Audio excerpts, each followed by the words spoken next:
ಅಥವಾ ದೇವ್ರ ಮುಂದೆ ಭಕ್ತಿಯಿಂದ ಪರ್ಫಾರ್ಮ್ ಮಾಡ್ತೀವಿ, there are no judges whatsoever, because there are people who will love and whatever we sing they will like and they will say ತುಂಬ ಚೆನ್ನಾಗಿ ಹಾಡಿದ್ದೀರಿ, ಚೆನ್ನಾಗಿ ಹಾಡಿದ್ದೀರಿ ಅಂತ. ಸೊ ನಮಗೇನು ಟೆನ್ಷನ್ ಇಲ್ಲ, ಚೆನ್ನಾಗಿ ಹಾಡಿದ್ದೀವಿ ನಾವು ಅಂದ್ಕೊಂಡು ಸಂತೋಷವಾಗಿರ್ತೀವಿ.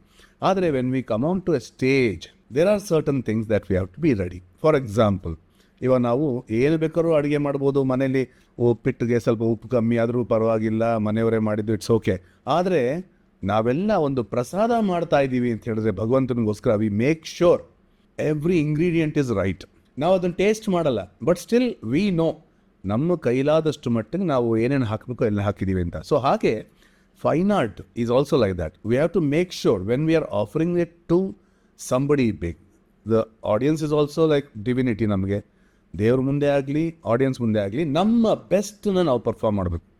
And the question comes, what is our best ಅಂತ ನೋಡ. ನಿಧಾನಕ್ಕೆ ಮಾತಾಡ್ತಾ ಹೋಗೋಣ.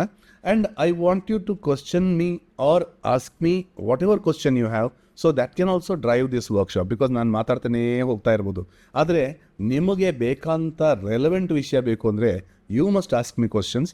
I can dig into my experience and ನಾನು ನಿಮಗೆ ಸಮರ್ಪಕವಾಗಿ ಉತ್ತರ ಕೊಡಬಲ್ಲೆ ಅದು ನಾನು ಕೊಡ್ತೀನಿ. ಸೊ ಬಿಗಿನಿಂಗ್ನಲ್ಲೇ ಓಪನ್ ಮಾಡ್ತೀನಿ. Do you have any basic questions that you want to ask me before I start of?